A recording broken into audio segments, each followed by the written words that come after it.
교회를 다니지 않는 사람들이 교회를 다니는 우리를 보고 왜 교회를 다니느냐, 왜 예수를 믿느냐 이렇게 물어보는 경우가 많이 있습니다. 그럴 때에 우리가 가장 보편적으로 하는 말이 예수 믿고 천국 가기 때문이다.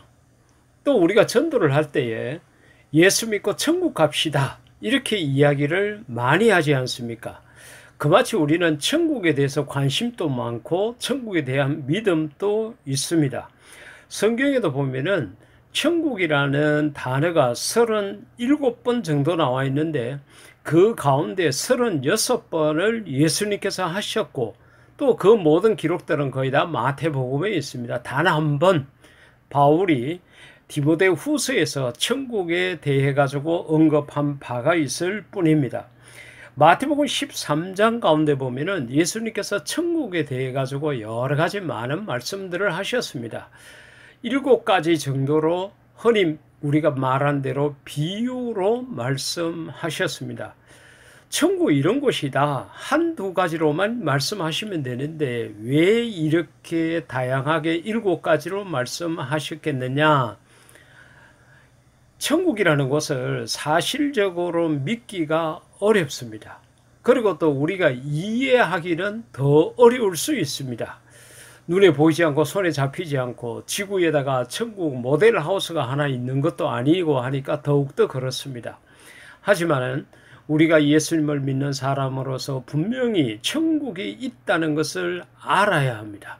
그리고 이것을 믿음으로 받아들여야 합니다.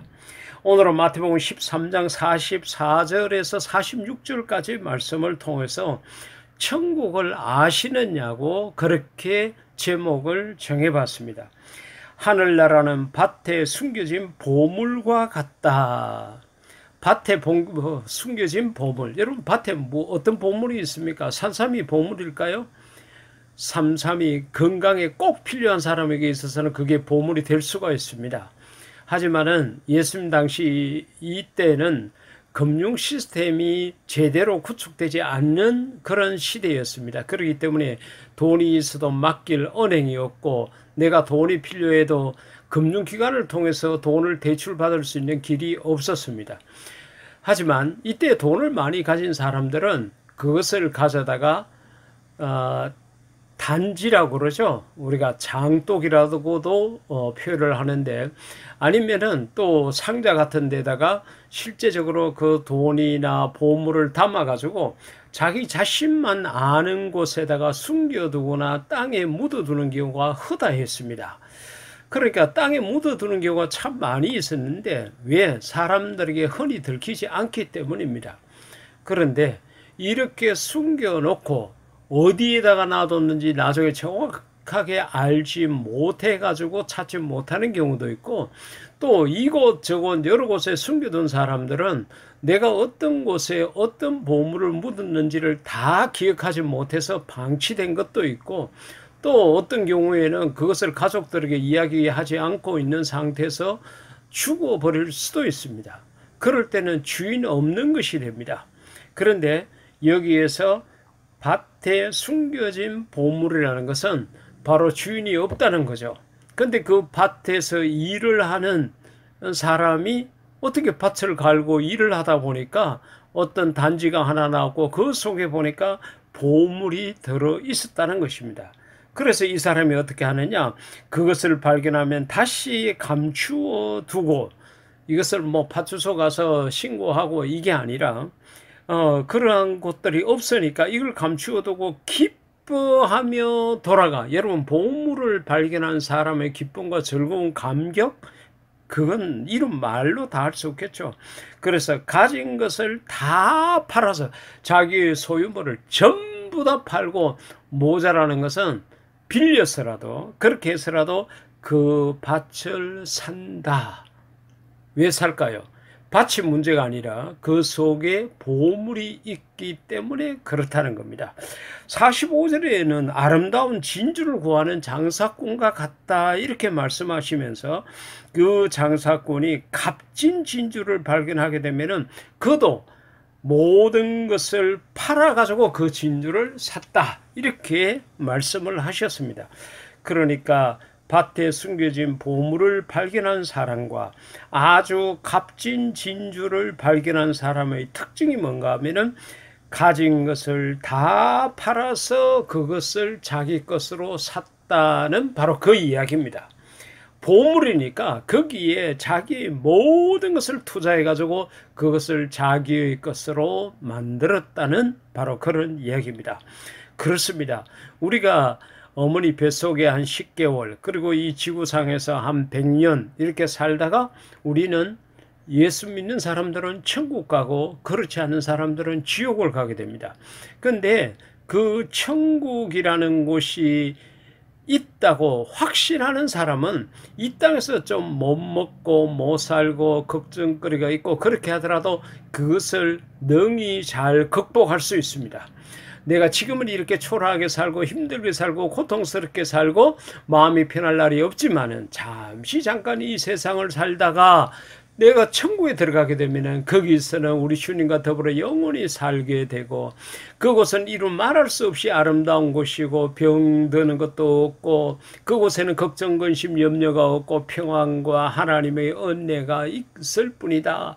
내가 그곳에 가서 살게 될 사람이다. 이렇게 마음의 위로도 받고 자부심도 가지면서 세상의 고난을 잘 견뎌낼 수가 있는 것입니다. 그렇기 때문에 예수님을 믿는 우리는 바로 이러한 천국이 있다는 것을 우리 삶의 목적으로 삼아야 합니다. 당신 왜 교회 다닙니까? 왜 예수 믿습니까? 이렇게 물어봤을 때 천국 가려고요. 왜 예수 믿습니까? 천국 들어갈 수 있기 때문입니다. 이렇게 말을 하기에 부족함이 없는 그런 우리 모두가 될 수 있기를 주의 이름으로 부탁을 드립니다. 그리고 누가복음 16장 22절 이하의 말씀을 통해서는 이 천국이라는 것이 우리 인생의 최종 결성점임을 확인할 수가 있습니다. 바로 거지 나사로 이야기입니다. 부자 이야기입니다.